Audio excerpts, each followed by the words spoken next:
ये कहानी सिर्फ कहानी नहीं बल्कि इस समाज की वो सबसे घिनौनी सच्चाई है जिसे हम जानते हैं पर फिर भी उसके खिलाफ कदम उठाने से डरते हैं। ये कहानी ऋतु की है जो अभी कक्षा 6 में पढ़ती है और ऋतु की दो बड़ी बहनें और हैं, साथ ही एक छोटा भाई भी है। ऋतु की माँ बहुत कम पढ़ी लिखी है और पिता की मौत एक एक्सीडेंट में कुछ सालों पहले हो गई थी। 4 बच्चों की जिम्मेदारी अकेली औरत पर जब आ पड़े तो वो कोई भी रास्ता चुन लेती है अपने बच्चों की खातिर। मगर ऋतु की माँ ममता ने ऐसा कुछ नहीं किया। वो बेआसरा होकर अपने मायके में रहने लगी। मगर इस जमाने में कोई अपना परिवार ही जब मुश्किलों से चलता हो तो वो एक और परिवार का बोझ कैसे उठा सकता है। कुछ समय बाद ही ऋतु की नानी व मामी सभी को जली कटी सुनाने लगीं। ऋतु और उसकी बहनों का स्कूल छुड़वाने और उन्हें घर के काम में मदद करने की बातें करने लगीं। लेकिन ममता को ये कतई मंजूर नहीं था। वो अपनी बच्चियों को पढ़ा लिखा कर लायक बनाना चाहती थी। उसकी ससुराल पक्ष में कोई भी ऐसा नहीं था जो उसकी मदद कर पाता। बस एक छोटा देवर था जो कभी कभी बस हाल चाल पूछने आ जाता था। ऋतु की दोनों बहनें भी ज़्यादा पढ़ाई नहीं कर पाईं। वो दोनों पढ़ाई के साथ साथ कभी ट्यूशन लेने का तो कभी किसी छोटे मोटे ब्यूटी पार्लर में काम करने का जुगाड़ करती रहती थीं, क्योंकि उन्हें पैसे चाहिए थे जो उन्हें नानी के घर में कोई भी देने वाला नहीं था। और अपनी माँ को भी खुश रखने की उनकी कोशिश इसी थोड़े पैसों को पाकर ही हासिल करनी थी। ममता अगर थोड़ा ज़्यादा पढ़ जाती तो अपने बच्चों को बहुत ज़्यादा तो नहीं पर थोड़ा अच्छा जीवन तो दे ही सकती थी। मगर वो भी लाचार थी और बेटियों को भी नहीं बोल सकती थी। इन सब में सबसे ज़्यादा पिसती थी ऋतु, जो छोटी तो थी मगर हालातों के चलते उम्र से पहले ही बड़ी हो गई थी। स्कूल से आते ही अपनी मामी का घर के कामों में हाथ बटाती और अपनी नानी के ढेर सारे ताने भी सुनती। मगर वो सुन सुन कर आदी हो चुकी थी। बड़ी बहनों ने तो बस 12 कक्षा पूरी करके स्कूल छोड़ दिया, मगर ऋतु अभी पढ़ाई कर रही थी। आज जब ममता बाजार गई हुई थी और दोनों बड़ी बेटियां भी बाहर किसी काम से गई हुई थीं, तो ऋतु स्कूल से आते ही अपना गृह कार्य करने बैठ गई। मामी ने आवाज़ लगाई तो ऋतु ने आने से इनकार कर दिया। बोली कि आज होमवर्क ज़्यादा मिला है तो मैं शाम को आपके साथ काम करवा दूंगी। मामी बड़बड़ करके काम करने लगी। यूं तो आधे से ज़्यादा काम ममता खुद ही संभाल लेती थी, पर ना जाने मामी को ऋतु के से काम करवा के कौन सा सुकून मिलता था। तभी वहाँ ऋतु के चाचा आ गए। पूछने लगे, ऋतु बेटा क्या कर रही हो? अरे चाचा आओ, मैं पानी लाती हूँ। अरे नहीं नहीं बैठ, आ तू बैठ, मैं ले लूँगा खुद, तू पढ़ाई कर। ठीक है चाचा, कहकर ऋतु पढ़ने लगी। तभी उसके चाचा उसके नज़दीक आकर बैठ गए और धीरे से ऋतु का हाथ अपने हाथ में लेकर बैठ गए। वो धीरे धीरे उसके हाथों को सहला रहे थे और फिर तपाक से ऋतु के गाल पर एक पप्पी कर ली। ऋतु को शर्म आ गई। उसका बाल मन यही सोच रहा था कि चाचा उसे प्यार करते हैं तो उसे पप्पी दी होगी। वो उठकर जाने लगी क्योंकि उसे कुछ अजीब सा एहसास भी हुआ था। उसे लगा कि चाचा अगर प्यार करते हैं तो मैं इतनी भी तो छोटी नहीं कि वो मुझे पप्पी दें, और फिर माँ के सामने तो कभी ऐसा नहीं किया। फिर वो कुछ ऐसी स्थिति में आ गई कि कुछ भी समझना उसके लिए एक पहेली बन गया। चाचा ने उसे फिर से बुलाया तो वो मामी के पास काम है कहकर चली गई। जब उसके चाचा का उनके घर आना जाना थोड़ा ज़्यादा होने लगा था, जब तक चाचा यही यही जानने की कोशिश में रहते थे कि घर में कौन कब होता है और कौन कब बाहर जाता है। ये सारी बातें ऋतु से ही पूछी जाती थी। दोनों बहनें किसी काम के सिलसिले में या काम ना होने पर किसी काम की तलाश में ज़्यादातर बाहर जाती ही रहती थी। ममता भी घर में होती कानाफूसी और तानाशाही के चलते बाहर ही रहने की कोशिश में पड़ोस में या कहीं कीर्तन वीर्तन में जाकर बैठ जाती थी। ऋतु ही घर में छोटी होने की वजह से अधिक समय घर पर ही होती थी। कभी जब इस दौरान उसके चाचा घर पर आ जाते तो वो को अपने आसपास ही रखने की कोशिश में लगे रहते थे, और अब तो वो कभी कभी उसके कोमल अंगों के साथ भी छेड़छाड़ करने लगे थे। ऋतु को समझ आने लगा था कि चाचा के छूने में कुछ बहुत गलत भाव है। जो वो महसूस करती थी वो स्पर्श बहुत घिनौनापन लिए होता था। ऐसे जाने कितने मौके आए जब ऋतु खुद को बहुत असहाय महसूस करती थी। वो ऐसी छोटी भी नहीं थी कि गलत चीज़ों को समझ ना सके, और ऐसी बड़ी भी नहीं थी कि कोई ठोस निर्णय ले सके या कोई बड़ा कदम उठा सके। अब तो उसका अकेले रहना उसे इतना डराता था कि वो खुद को चाचा के साथ सोचकर ही डर से सिहर जाती थी। अब उसके चाचा कभी तो उसके कपड़ों में अपने हाथों को अंदर भी ले जाने की कोशिश करते थे, मगर रितु विरोध करती थी। उसे इतना बुरा लगता था कि अगर उसके पास कोई रिवॉल्वर होता तो चाचा को शूट कर देती।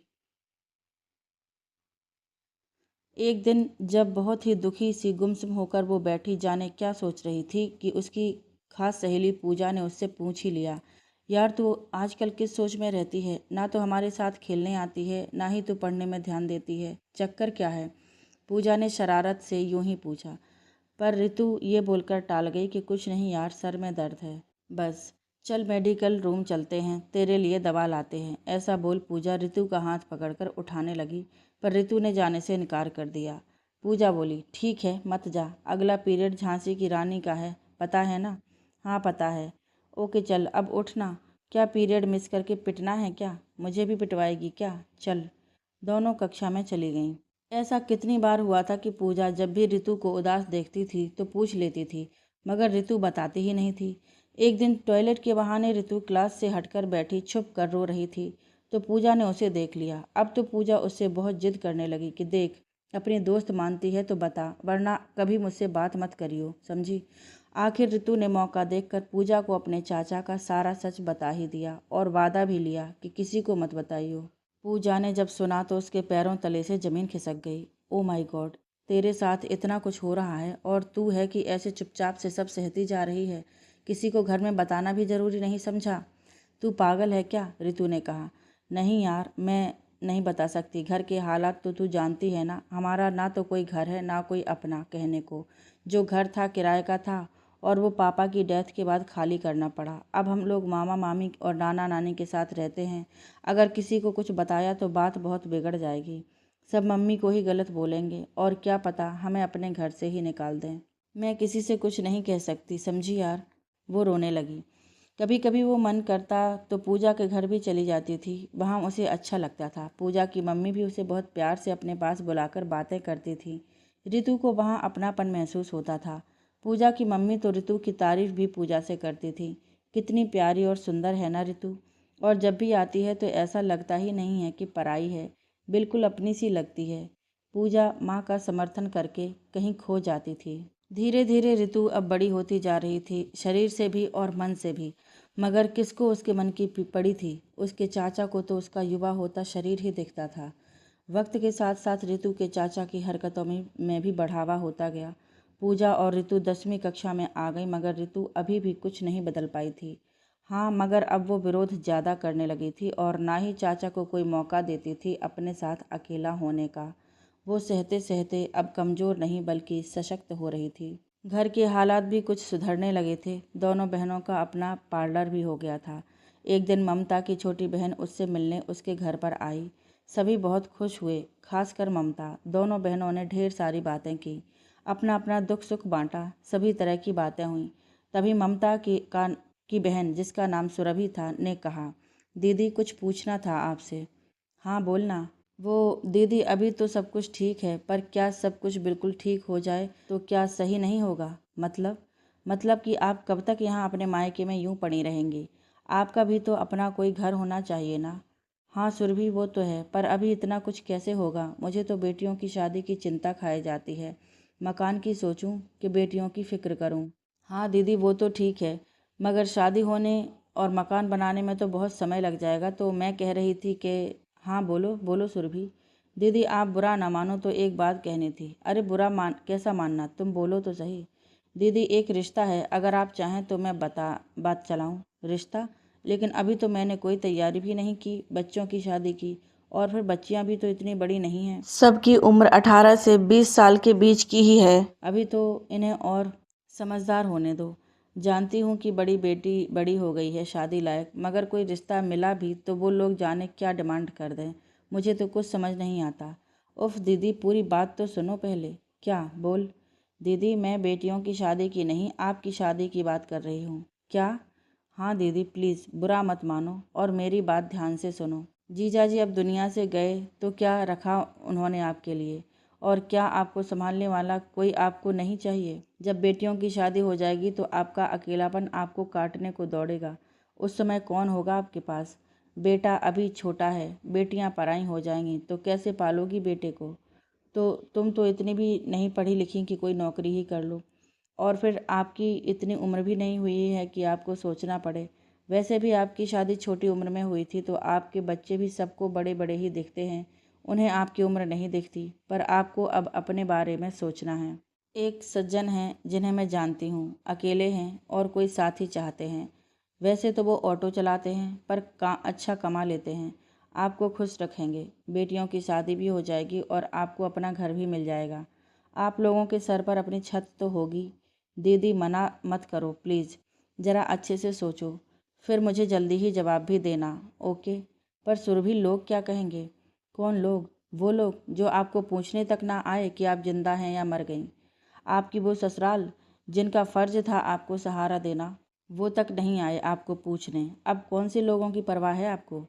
यहाँ मायके में आप कितनी जिल्लत सहती हो सब जानती हूँ मैं। देखो दीदी, किस्मत बार बार आकर द्वार नहीं खटकाती। आप ठंडे दिमाग से सोचकर जवाब देना। और हाँ, चाहो तो बच्चों से भी सलाह कर लेना, अच्छा रहेगा।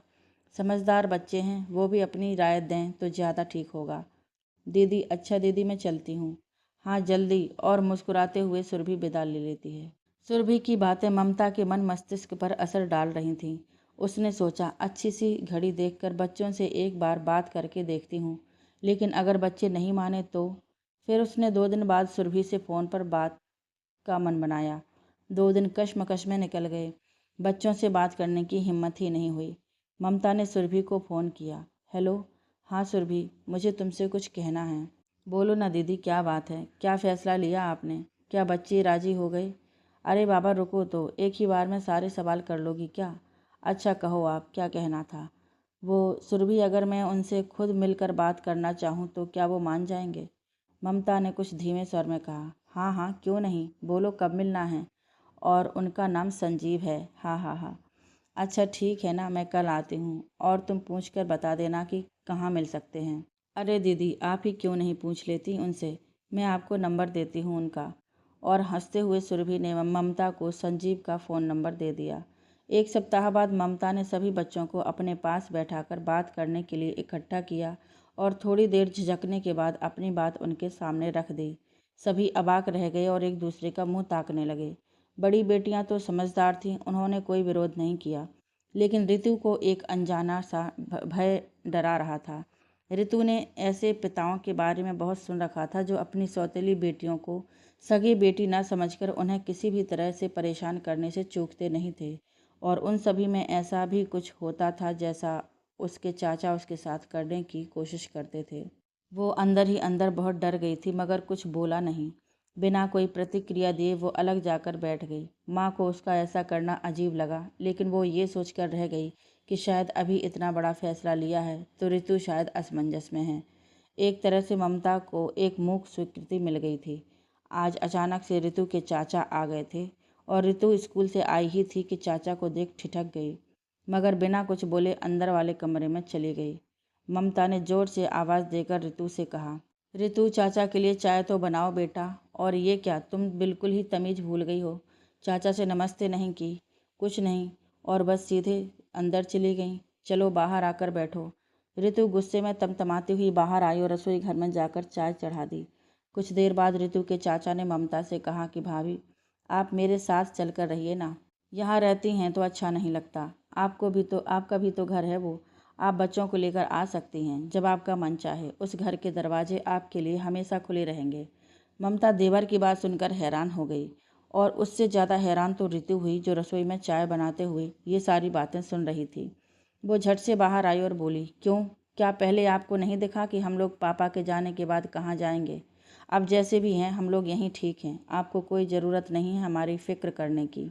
ऋतु, ये कैसी बात कर रही है तू चाचा से? जुबान ज़्यादा नहीं चलने लगी तेरी? पैर पटकते हुए ऋतु बाहर निकल गई।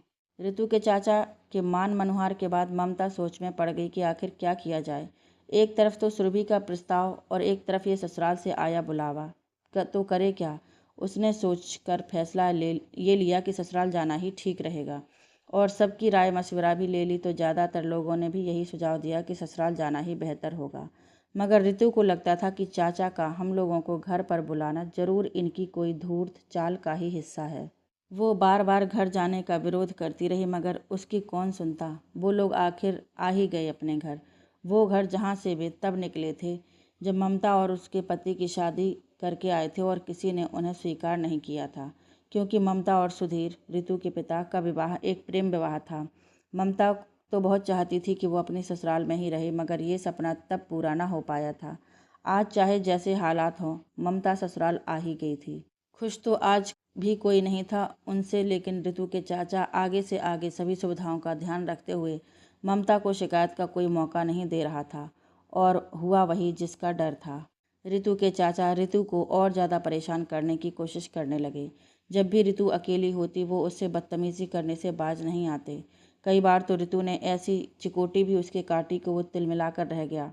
कुछ भी कहो, ऋतु ने उसे उसके गंदे इरादों में अभी तक कामयाब तो नहीं होने दिया था, मगर कब तक ये सब चलता। अब जब पानी सर से ऊपर उठने लगा तो ऋतु ने कोई ठोस कदम उठाने का सोचा। एक दफ़ा जब कोई नहीं था तो ऋतु जानबूझकर कहीं नहीं गई, लेकिन उसे ये मालूम था कि ममता कब तक वापस आ जाएगी। जैसे ही माँ के आने में थोड़ा समय रह गया, ऋतु अपने कमरे में जाकर बैठ गई। वो जानती थी कि चाचा कब से इसी तलाश में हैं कि वो अकेले कमरे में जाए। इससे पहले वो अपने किसी दोस्त के साथ बाहर खड़े हुए बातें करते हुए समय बर्बाद कर रही थी। घर पर कोई नहीं था। दादी कीर्तन में गई थी, माँ बाजार और बहनें भी अपने पार्लर में, छोटा भाई ट्यूशन था। शाम का समय और ऋतु अकेली घर पर अपने गिद्ध चाचा के साथ। जब ऋतु कमरे में आ गई, झट से पीछे पीछे उसके चाचा भी भीतर प्रवेश कर गए। उन्होंने ऋतु को कस के पकड़ लिया। जैसे ही उनका हाथ ऋतु की स्कर्ट तक पहुंचा, ऋतु ने एक जोरदार थप्पड़ रसीद कर दिया उनके मुंह पर, क्योंकि वो उसका गुस्सा भड़काने के लिए ऐसा कर रही थी। चाचा को गुस्सा आया तो उसने ऋतु का टॉप निकालने के लिए हड़बड़ाहट दिखाई। वो इंसान से जानवर बनने पर आमादा था। ऋतु भी खुद को बचाती रही। वो अब छोटी बच्ची नहीं थी। पूरा जोर लगाकर अपना घुटना चाचा के दोनों जांघों के बीच ऐसा मारा कि वो गिर ही पड़ा। और तभी ममता भी घर आ गई। सारा नज़ारा देखकर वो तो समझ ही नहीं पाई कि ये क्या हो रहा है। उसके होश खोते से लगे। फट से ऋतु को संभाला और उसे दूसरे कमरे की ओर ले गई। ममता को तो यही नहीं सूझ रहा था कि क्या बोले और क्या नहीं। ऋतु ने ही रो रो कर शुरू से आखिरी तक ममता को सारा माजरा समझाया और ये बताया कि वो क्यों नहीं आना चाहती थी अपने चाचा के साथ इस घर में। ममता ने पहले तो ऋतु को फटकार लगाई कि तूने मुझे पहले क्यों नहीं सब सच बता दिया। ऋतु ने अपना डर ममता को बताया और ये भी बताया कि मैं नहीं चाहती थी कि मेरी वजह से आपको कोई 10 बातें सुनाए। सभी आपको गलत बोलते, क्योंकि आप अकेले ही हम तीनों बहनों को संभाल रहे हो, तो उंगली आपकी परवरिश पर उठती और ये हम सब सहन नहीं कर पाते। अब क्या करना है ये सोचो माँ, क्योंकि मैं यहाँ नहीं रहना चाहती। आज तो मैंने खुद को बचा लिया, लेकिन आगे फिर से चाचा ने मुझे नहीं, बस और नहीं। मैं अब ऐसा नहीं होने दूंगी। इनको सबक मिलना अभी बाकी है, चलो मेरे साथ। और ममता ने जो अपने देवर को सुनाना शुरू किया तो चुप होने का नाम ही नहीं लिया। बस तभी ऋतु के चाचा बीच में ही बोल पड़े। बहुत हो गया आपका भाषण। आपको मालूम ही क्या है अपनी बेटियों के बारे में? क्या आप जानती हैं आपकी बेटियां दूध की धुली हुई हैं? अरे ये ऋतु, तो क्या तुम्हारी दोनों वाली बेटियां भी मुझे अकेले में जाने कैसे कैसे इशारे करती हैं? तुम इन्हें अच्छा समझती हो क्या? बहुत गिरी हुई हैं तुम्हारी तीनों बेटियां। और अभी भी मैं खुद नहीं आया था इसके पास, इसी ने बुलाया था मुझे। पहले तो ममता ने देवर का बदला हुआ लहजा देखा कि किस तरह से वो आप से तुम पर आ गया था, और फिर उसका तीनों बेटियों पर इस तरह उंगली उठाना ममता को और हैरान और आहत कर गया। अब उसे अपने देवर को कुछ भी कहना बिल्कुल फिजूल लग रहा था। वो जान गई थी कि ये इंसान किस हद तक गिरा हुआ है, खुद है, और अपनी गलती पर पर्दा गिराने की गरज से मेरी बेटियों को गलत बोल रहा है। उसने ऋतु को साथ लिया और सामान पैक करने लगी। उसने फैसला कर लिया था कि वो संजीव के घर जाकर रहेगी, उसकी पत्नी बनकर, और अपने बच्चों को भी एक पिता का साया देगी। और सचमुच उसका फैसला बहुत सही फैसला साबित हुआ। आज वो बहुत खुश है अपने परिवार के साथ। दोनों बेटियों को ब्याह कर सिर्फ ऋतु की शादी होनी है, और हाँ, उसकी दोनों बेटियों ने अपनी पढ़ाई भी पूरी कर ली है। एक खुशखबरी और है, अब उसके 2 बेटे हैं।